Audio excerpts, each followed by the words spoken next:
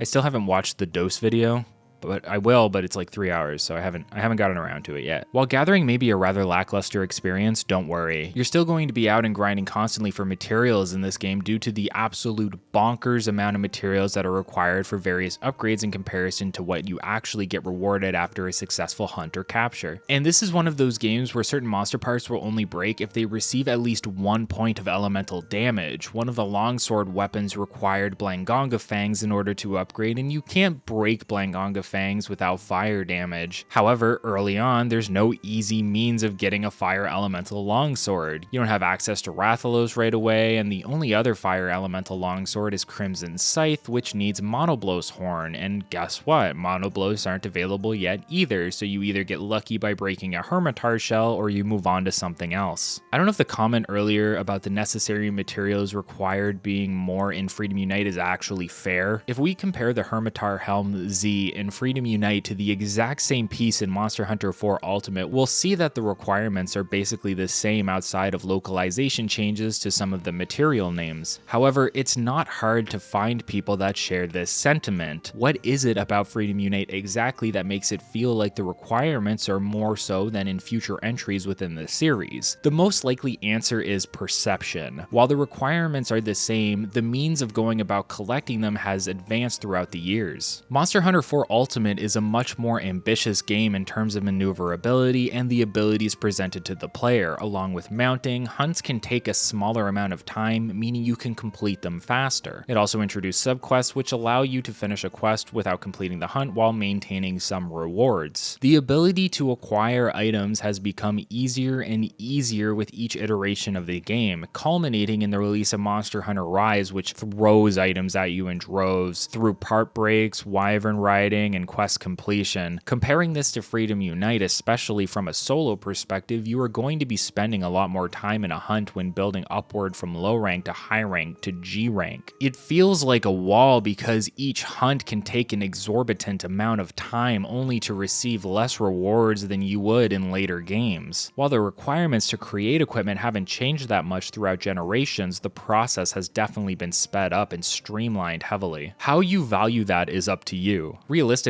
Freedom Unite probably has the longer quest times in terms of the games after it, but that can depend on playstyle and weapon selection. It's a bit easier to decimate a monster in the later games, but not impossible to do in Freedom Unite, and maybe you're someone who values taking tens of hours to progress in games like this. A lot of players pride themselves in pumping hundreds of hours into Monster Hunter titles. I too look fondly on the amount of game time I've put in, but that game time is selective. Am I putting that time in fighting the same monster slowly because I need to get one specific part that isn't even a rare drop, but for some reason I can't get it? And that monster has a huge health pool that makes fighting it begin to feel like a chore because the only way I can kill it faster is by getting the part I need to begin with? Or am I spending that time going through all of the quests with a finalized set? Am I experiencing everything the game has to offer, completing challenges, and playing with friends? Your time in the game is spent in different ways, and Freedom Unite is one that takes the biggest focus on your grinding of materials, a staple of Monster Hunter that is most apparent in this entry. If we're talking about materials, it makes sense to talk about the equipment that we're going to be using and how it affects the gameplay experience in general. If you want an in-depth look at armor skills in Monster Hunter, I have a video for that you can find here with a link in the description. Additionally, if you want an in-depth explanation of every weapon type within the generation, check out both my Complete History series and my Complete Weapon History series. In this video, I want to discuss the impact weapon and armor abilities have within the scope of Freedom Unite, obviously from the perspective of a longsword player, and I know that bothers some of you who have this irrational hate for longsword players, but bear with me, and I feel like a good aspect of what I'll be discussing will apply to pretty much all weapons in the series. Freedom Unite is part of the second generation of Monster Hunter.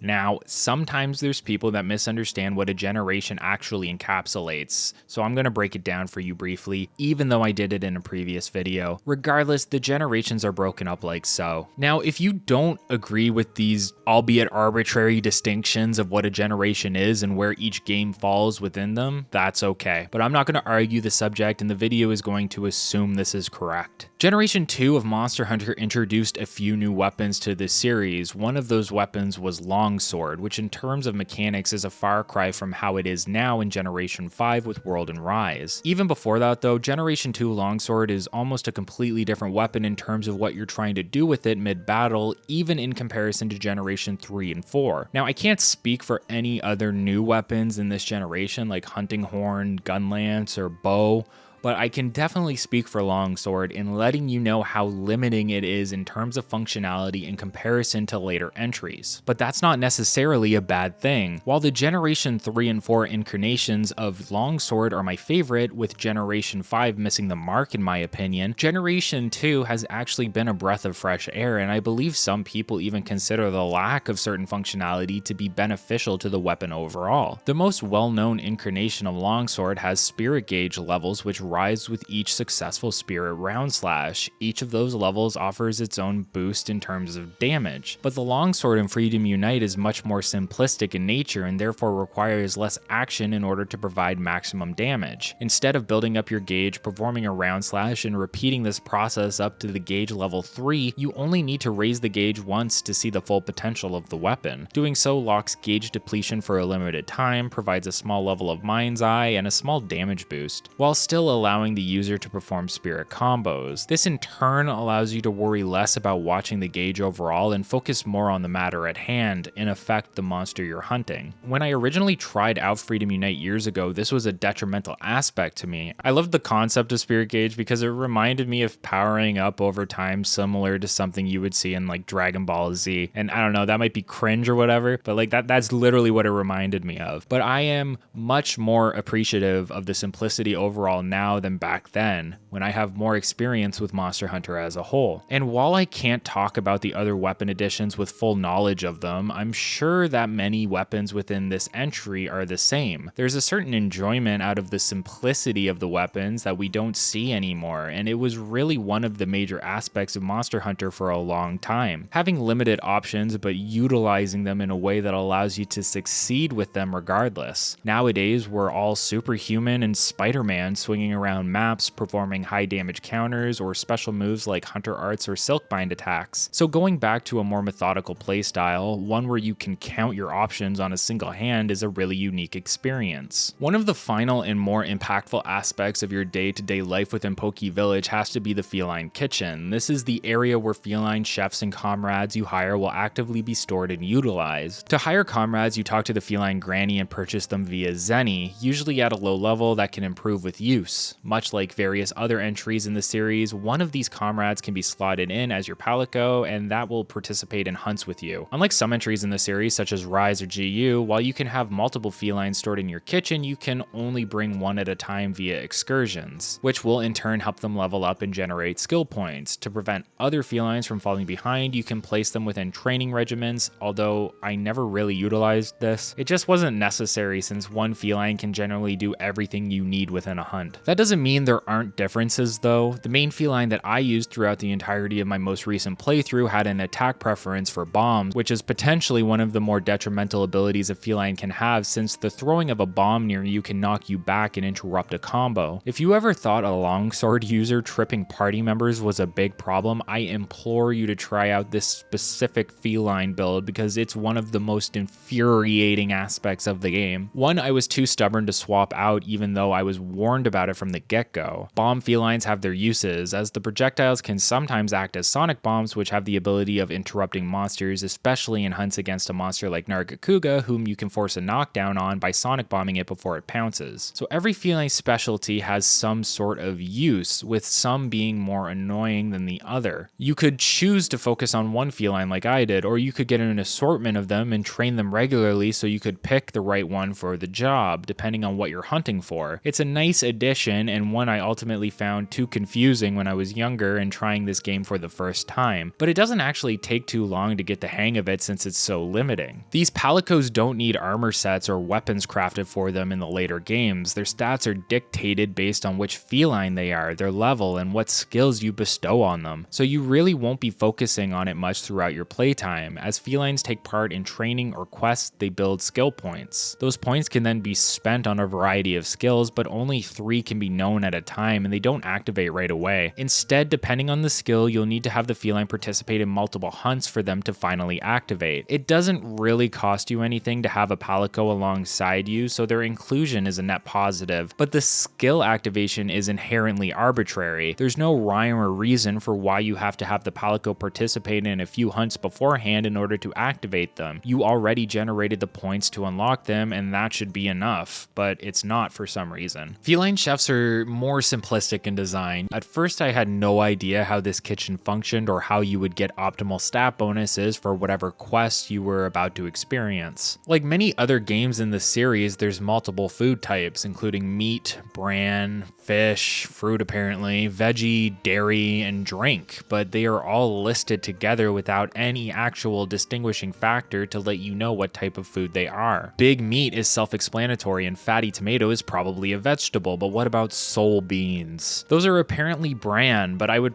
personally group them with veggies, though they're actually legumes. This leads to a bit of confusion on what everything actually is until you begin actively using them or you look it up, and then the question is, what do they actually do? You can choose two options from the list provided to you, and all that matters is the item type. If you mixed big meat with fatty tomato, you'd get the exact same effect as Dragon Tail and King Truffle. It's completely arbitrary and is remedied slightly later in Monster Hunter Tri onward with a better representation of what each item actually does. To make things slightly more confusing, the number of chefs you have, up to a maximum of 5, dictates how strong the buffs you receive will be, and each chef comes with their own set of feline skills that have a chance of activating when you eat before a quest, and this chance of activation is based on the level of your chefs. The concept of having the chefs level up and be hired has been streamlined immediately after this entry. In Generation 3, you could level up your ingredients specifically by completing special quests or deliveries. Portable Third specifically had one of the more unique systems, buffing you through a hot springs mechanic where you drank specific drinks that would unlock via hot springs quests. Future games made the effort to have your buffs be more actively interacted with in order to upgrade, and streamlined feline skills into specifically the combination of foods and drinks you were using. While the concept of leveling up your chefs in Freedom Unite sounds nice on paper, it arguably didn't affect me that much during the entire run from Lorang to Eucanalos. I especially never cared about getting specific feline skills off the meal because they seemed to be so few and far between, and dictated by which chef you hired specifically. Realistically, hiring the max amount of chefs and leveling them up to 9 is all you need to do to get maximum stat boost before a quest, and then feline skills are simply a rare effect that act as a cherry on top in comparison to later games where they can both make a big difference and become obvious which skills you're pulling for and how much of a chance you have at activating them. Before we discuss each rank from low to G, I think it's important to talk about the culture shock between mechanics within Freedom Unite and prior in comparison to any future entry in the series. It shouldn't be a surprise to veteran players of the series that I easily think Freedom Unite is the hardest Monster Hunter game I have ever played as a whole. 4U has guild quest levels that make monsters arbitrarily more difficult, and World has tempered and arc-tempered mechanics, but outside of that, as a whole, Freedom Unite is an incredibly challenging experience to push yourself through. The sheer amount of damage you will be taking in this game in comparison to future entries is unlike anything new players have potentially ever seen, and that's both due to there being simply higher damage being dealt, but also how we perceive damage within a Monster Hunter game. When you take a hit in more recent entries, the amount of damage dealt will dictate how the health bar updates. The speed in which it depletes is based on how much damage is dealt, with very large attacks simply taking off large chunks of your health bar automatically, but this isn't the case in Freedom Unite. In this entry, once you get hit, you have no idea how much damage you've actually taken, at least not right away. For whatever reason, the developers deemed it viable to have the health bar slowly deplete over time after damage has been inflicted, and the speed in which that takes place isn't determined on the value you've lost. You could take a minor hit and see a slow depletion of your health, ultimately shorter because of less damage, but take a larger hit and you'll actively have to watch your bar go down from beginning to end in what feels like an endless loss. This actually lends to a perception of damage being more than it is. While a hit will deal the same amount, you are made infuriatingly aware of how much damage you've taken because you have to watch the bar whittle down over time. And this has a few drawbacks, namely that you aren't made immediately aware of if you need to heal yourself or not. Even if it's a few seconds, Monster Hunter can be a game of split-second decisions, and not having immediate feedback on what the state of your health is can inhibit you as a player. So monsters do hit very hard in this entry, and armor is only going to make a marginal difference. I found that no matter how much I actively upgraded my sets via armor stones, I would rarely see an actual difference in the amount of damage I was taking. It's there for sure, but negligible via upgrade, and only the bigger boosts begin to show themselves when you're upgrading from a high rank set to a G rank set, for example. Even then, you're better off cutting out some defense to make room for better armor skills. One of the best sets I ran to finish G rank was a combination of 3 high rank pieces and 2 G rank ones. It just made more sense to utilize the skills over a defense stat that barely matters. That means you really need to prepare for a hunt within the later ranks, and we'll talk about what that can potentially entail in a later section. But to explain something briefly for new players, Freedom Unite and pretty much any game before World did not have the mechanic of allowing you to re-gear and restock on items within your camp while on a hunt. Instead, whatever you brought with you was all you had on top of supplies provided by the guild, which were usually worse than what you personally had on you. Now, I could go on about about how older games expected more from the player in terms of quest prep, but I've already done that in another video. All I'll say is that it becomes increasingly apparent that you need to have an ample amount of preparation done and a strategy in terms of what items you'll bring with you into a hunt, and that can be a bit of a culture shock for some people coming from Generation 5. If you forget something in this game, sometimes the best option for you is to abandon and start over. One quality of life improvement in later entries that this game doesn't have is item sets, and I honestly have no idea why. Item sets weren't actually implemented until Generation 4, and this is simply mind-boggling to me considering that armor sets have been a mechanic far before that. How did something so obviously necessary slip through the cracks for so long when a very similar mechanic is already implemented in Freedom Unite? I often praise the preparation aspect of older games, but you could still prepare and alleviate a lot of the monotony through being able to set a page of different item combinations that you could bring with you depending on the type of hunt. Crafting is also hyper limited in terms of what they explain to you outside of Hunter's notes found in your house. The player is aware of the percentage chance of a combination, but successful combinations aren't stored in a book for later like they are in later entries. This is another obvious mechanic that is missing, and considering how many combinations there are, you may often find yourself scratching your head trying to remember what the combination of one item is so that you can use it in the combination of another. So what about the monsters that we're actually going to be fighting? Well, I'm not going to list all of them, but it's easy to say Freedom Unite is a must-play entry in the series if you want to take part in iconic fights, some of which haven't been seen since. I'm talking specifically about Hypnocatrice and Yamasukami, but I'm also talking about Lavasioth, a monster that returned to World but has a drastically different fight design similar to Plesioth in Freedom Unite. Hypnocatrice is an interesting fight overall. It's a bird wyvern, but arguably stronger in mechanics than Yankuku and potentially even Yangaruga, to the point that it actively acts as a gate or test for both Village High Rank and for Hub G Rank.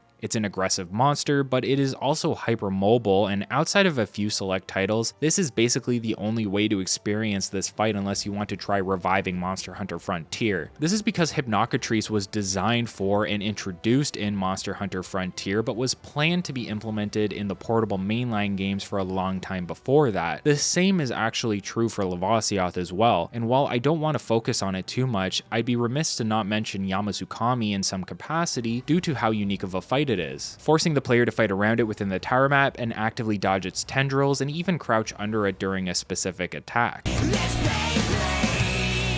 Yamasukami is a particularly rare occurrence in the game due to its one-hit KO mechanic, where it has the ability to kill a hunter if they get caught in its suck attack that can launch the hunter into the air. While I've seen a lot online stating that it's impossible to do anything about this attack other than dodge it or get out of the way, it's not actually the case. Instead, hunters can throw tranq bombs at it, leading to a free down. While Yamasukami is an interesting fight with a variety of mechanics, the same can't be said about the other large elder dragons that the player will be up against. Lao Shan Lung and Shen Gao Ren are potentially some of the most boring fights in the entire series, forcing the player to actively follow them through a long set of large zones, flinching them and dealing damage until they reach the final zone where the player can actually kill them. See, you can't kill them until they reach the final area. Instead, they will cap out after a certain amount of damage has been dealt, and you'll have to wait for them to move onward to continue. This is incredibly detrimental to the fight because of how difficult it is to gauge their health values and how slowly they move overall. If you're going for a kill, you better make sure you don't flinch Lao Shan Lung too many times, as the animation is so long it will actively stall its progression and give you less time overall to finish it off in the final area. Or if you can't kill it and simply need to repel it, you're actually better off flinching it as much as possible so there's less time for it to destroy the fort. And while Lao and Shen are unique in their own ways, the fights are brutally similar, and these are fights you're going to have to repeat throughout multiple ranks, as Shen specifically is a key quest for many of them. Speaking of Elder Dragons, you can access Kushala, Teostra, Chameleos, Lunastra, and Kirin fairly early within low rank Village. In high rank, they have a special mechanic where their health is incredibly bloated and you're expected to force them to repel or deal as much damage as possible until the time limit runs out, only to go back and fight them again about where you left off last time. The design of certain monsters mechanically is incredibly punishing, but there's ways to work around around this. Take Rathalos for example, who has the ability to instantly charge at you without a telegraph pretty much at any point within the hunt. This makes it difficult to prepare for getting out of its way, meaning you'll be seeing a lot of charge attacks taking out incredibly large chunks of your health. Perhaps as a way to make up for this, certain items that the monsters build tolerance towards do not have this limitation within the entry. You could flash bomb a Rathalos 15 times in a row and each time would be the same duration as the last. And flash bombs are incredibly easy to abuse against many monsters in this game. Fights like Rathalos and especially Tigrex are trivialized regardless of rank thanks to this abuse of the flash bomb mechanic. Even shock traps and pitfall traps don't seem to become less effective over repeated use, meaning bringing multiple materials for combining these items late into the game is highly beneficial in terms of saving time,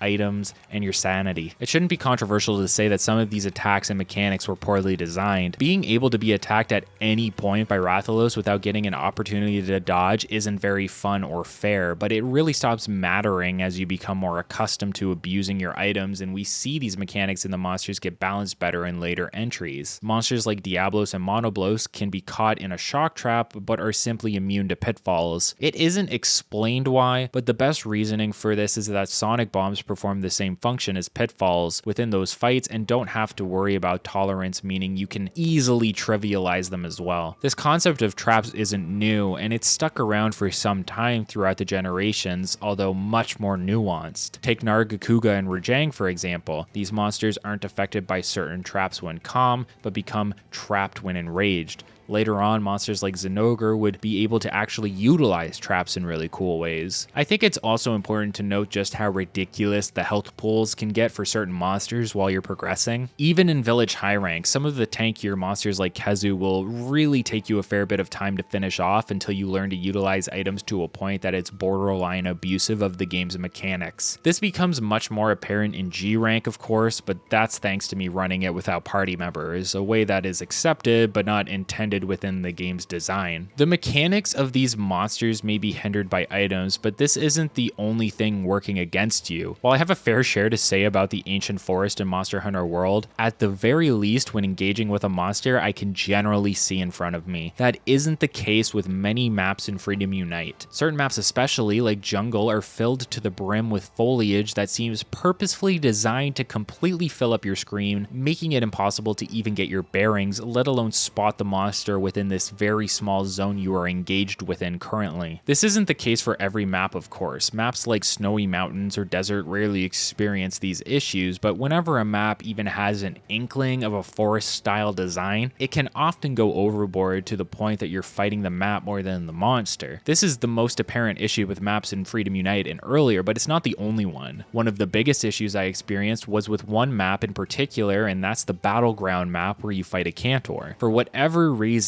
the zone is broken up into 3 subsections that can either be traversed through or around due to the lava in between them. That would be fine maybe against a smaller monster, but against a Cantor within the monster mechanics of Freedom Unite, it's incredibly imposing. You can often have a hard time maneuvering around a Cantor due to its sheer size without even taking the map into consideration, but when the monster is stomping around you freely, you will quickly begin to realize the limitations in terms of your movement against something where dodging is already highly difficult. Luckily you can cheese this dude by sticking to his right leg. The same can partially be said for Eucanalos, whose map has a large crack right in the middle, making freedom of movement more limited, but you can also just stick to this dude's right leg as well. I'd like to focus the rest of the video on the core progression from the start of low rank to defeating Eucanalos. The game technically doesn't end there. Monster Hunter is rarely over after the G rank Urgent, and Freedom Unite has all 3 Fatalises to fight as well as challenging event quests and unlockable quests through completing certain requirements. I'll specifically be talking about low rank and high rank villages and then G rank hub, as low and high hub will retread ground we've already discussed. First, it's important to establish the concept of key quests. Even newer players should have some understanding of these based on playing Monster Hunter Rise, which reintroduced them. World technically had them as well, but they were special quests classified as assignments and were listed for you. Rise then reintroduced classic key quests, but labeled them as such and allowed you to complete ones of your your choosing while not requiring all of them. The fact that Rise showed you which quests were designated as key quests is a huge quality of life feature. From Generation 4 prior, players often had to look online to see which quests were considered key quests and then complete all of them in order to unlock their urgent. Completing the urgent would then rank you up to the next set of quests. There is nothing really special about low rank quests given to you by the Elder, outside of the fact you can hunt Elder Dragons within them. In a game that is incredibly difficult, Freedom Unite potentially has one of the easiest low ranks to progress through. It seems like in later ranks, monsters really get bolstered in comparison to their lower tier counterparts, but in Elder Quests specifically, monsters are basically jokes and you can just get through it easily with any equipment set really. This is the storyline in Monster Hunter Freedom 2 and Unite in the sense that it's pitting the player against a Tigrex that is hassling the village. One of the first key quests you'll run requires you to deliver Popo tongues, and within that quest you'll run into a Tigrex that you are clearly outmatched by. Monster Hunter games rarely had an active storyline to follow. There's a concept and some dialogue you can read, but it all really gets pushed to the side to make way for the gameplay itself. This changed slightly in 4 Ultimate, and then World and Rise really began pushing for engaging narratives. The point of the Elder Quest is to make your way to Tigrex, which you can defeat in the 4-star Urgent and help your village. The point of the high rank quests is to help the guild deal with an Acantor and then G rank eventually a Eucanalos. It's simple, and that's all you really need to know about the story. Low rank doesn't end there though. You have 2 more ranks of quests after Tigrex that eventually lead to your first encounter with Shen Gao Ren. As I mentioned, progression in these ranks is fast, especially if you learn to abuse items early on. They have small health pools, but still deal relatively decent damage that you have to account for. I think the most interesting aspect of this set of quests is how little representation Rathalos has within it. That's not a big thing. In fact, I heavily respect putting Rathalos on the sidelines a bit. Within low rank, there are 2 quests where you can interact with Rathalos. One is an urgent that becomes repeatable and has Rathalos paired with Rathian. The second is a solo hunt, but against Azure Rathalos specifically. This might be different in low rank hub, but for Elder Quest, it was surprising to see. High rank is a different story completely and introduces what I call the first equipment wall of Monster Hunter Freedom Unite. You can think of an equipment wall as a dedicated length of time that is necessary to progress the player's equipment from low rank to a comfortable position within high rank. As we've already established, a lot of players perceive the amount of materials necessary to create or upgrade equipment to be fairly high in comparison to later games, so the amount of time necessary to make these pieces is obviously perceptually much longer. While not necessary, it's also heavily effective for players to make a full set or mixed set of some sort that will bestow armor skills upon them at this point, and especially for mixed sets, this can add to the amount of time necessary. You're not just grinding for armor, but for decorations and potentially a new weapon, as you may need to get one that has slots for decorations as well. This leads to high rank potentially taking more time than low rank despite having less key quests overall. Low rank has a total of 22 while high rank only has 14, not counting urgents. If I got that wrong, my bad. I'm counting them off the wiki page, but the point is that high rank has a distinctly smaller amount of quests in comparison, but feels like it takes just as much time if not more. It's not just equipment grinding that lends to that. You need to consider that monsters now hit harder and have more health. If you aren't getting progressively better at the game and utilizing items to the best of their ability, it's of course going to feel slower, and that is true for G rank as well. But really, for the village high rank quests specifically, there is one factor that slows them down more than anything else, and that is the requirement to unlock the urgent against a Cantor. For every other star rank, you simply need to complete the key quests in order to unlock the urgent, and that's the case for the final star rank as well. But you'll almost definitely be missing some of the key quests, specifically hunts against Gold Rathian and Silver Rathalos. This is because to unlock these quests, you are expected to clear 100 total hunts composed of bird, flying, or Piscine wyverns, meaning you're going to be grinding Yankaku a lot to get through this. This arbitrary limitation in order to even just complete a high rank village is incredibly unnecessary. In a traditional environment, hunters may get most of these hunts down naturally by taking part in hub quests with other players, but even if that's the case, it is surprising how little you'll have progressed in this requirement through naturally completing key quests in both low rank and high rank hub and village. It's even more of a head scratcher because gold and silver wraths aren't that rewarding, to the point that they're simply key quests to the actual reward. Even then, there's a true unlockable quest titled Monster Hunter, which is unlocked by completing all village quests in both low and high rank. So why add this weird limitation location. Is it potentially a relic from Freedom 2 that I'm not aware of? G rank is accessed via the hub by completing all urgents for low rank and high rank hub first. These are fairly arbitrary requirements if you completed the village already, as your equipment is already in a state to make this happen easily. Quests are technically scaled for multiplayer, but only within health pools, and it's hardly a factor due to monsters not being scaled for 4 players, but for around 1.5 to 2 players specifically.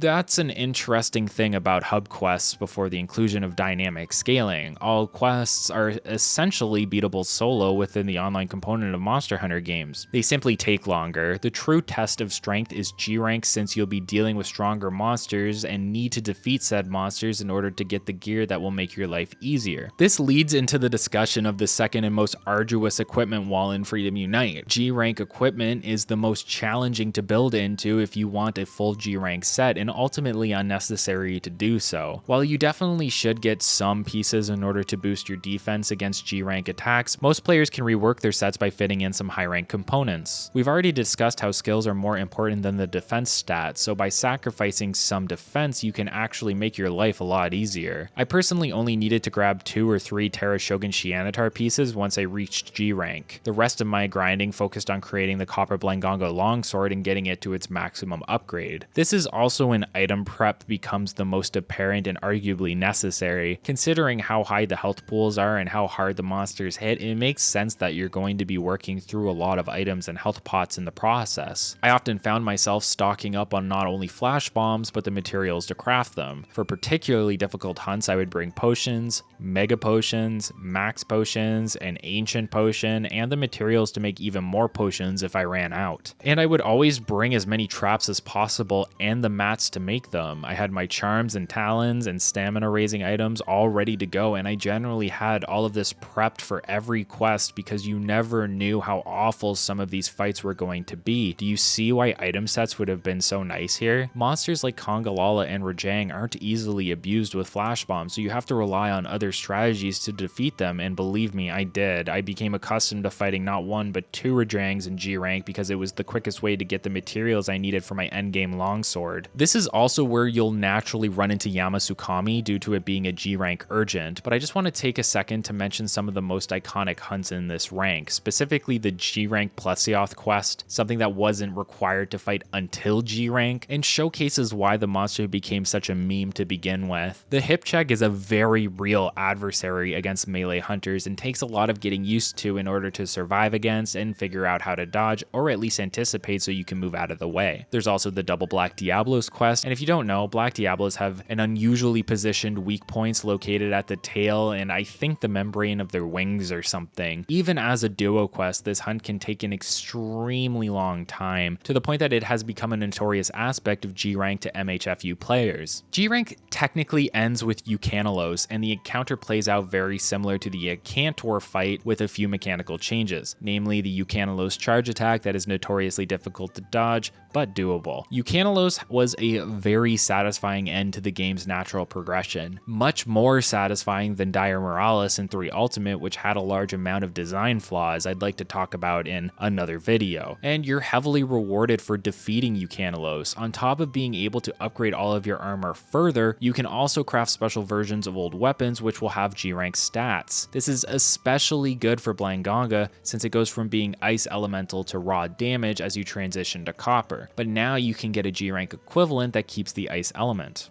Well, here we are at the end. I think I managed to say everything that was on my mind about this entry, so I should be able to end the video here. Monster Hunter Freedom Unite has quickly become one of my favorite entries in the series. While servers for the game may not be online, there are ways to play online regardless, and I look forward to looking into and trying these ways out so I can better progress my character and take part in some of the quests I left out of my initial playthrough. A lot of mechanics of Freedom Unite can feel slightly archaic even compared to the generation immediately after that, but that doesn't mean they've aged poorly. Rather, I think Freedom Unite has fossilized in pristine condition and is a game that requires a slight amount of adjustment to get into, but is ultimately a rewarding experience overall. Map design can suffer greatly in this game, but it's made up in the many other maps that are not so egregious. My favorite part about experiencing Freedom Unite was the simplicity of it all. There's plenty of nuance within this game, game, but it's buried within this concept of keeping weapons and mechanics as simple as possible, at least for the longsword. And from what I remember from my complete weapon history series, the same can be said for many others. I recently had someone try to explain to me that the new designs for weapons are the higher skill ceiling, that the simplistic options of the longsword are the easy mode, and the challenge comes from learning the new counter mechanics. And I don't subscribe to that logic at all. I think Monster Hunter shone the brightest in terms of satisfying gameplay when it was as simplistic as possible, placing you in challenging situations where you learned how to make the most out of what you had. In reality, I think these newer mechanics and options actually make the game easier. Sure, countering has a risk versus reward element, but when the risk is so small in Monster Hunter and the reward is so high, the weapon you knew before becomes dominated by its new mechanics, and is hardly the same weapon overall, at least in my opinion. You could simply choose to not use these new mechanics, but their insertion into the design of the weapon actively molds what its damage and intended use should be. To not use these new mechanics, which are baked into your weapon, puts you at a severe disadvantage because you're playing a game that expects you to use these new mechanics. Freedom Unite expected you to use everything at your disposal, but everything at said disposal could be counted on one hand. World and Rise expect more from you, so you can't actually go backwards in terms of utilizing specific options. It's similar to the potion flex criticism. Some people may tell you to simply stand still while drinking potions if you want the flex back, but nothing is ever that simple. Potions take longer to drink overall now because the game expects you to be moving while drinking them. It doesn't make sense conceptually then to stand still while drinking it because you're not reliving past designs when doing so. You're just putting yourself at a disadvantage that doesn't make sense. That's why Freedom Unite is so refreshing to revisit and experience. It's a simpler time that expects a lot of the player, and while Rise and World aren't wrong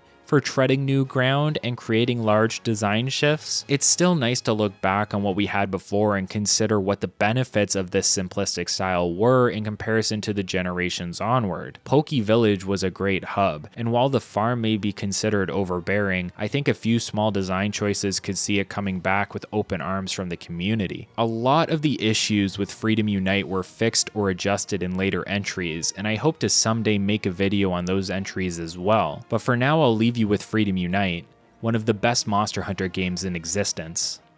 Hey, if you enjoyed this video, again, please consider liking, commenting, and subscribing. Every little bit helps. Additionally, I stream regularly on Twitch, where we're currently playing through some Monster Hunter World. If you would like to join the community, we have a Discord as well. You can find all the links in the description. Thanks so much for watching, everyone, and I'll see you in the next video. Welcome to the Patreon section, everybody. I am SuperRAD now, currently, gamers. This is where we shout out individuals who support the channel financially through Patreon. You can have your name put into the credits, like here, probably here, and I shout you out if you're in the highest rank. If you're in the highest rank, I shout you out. So we're gonna go ahead and do that.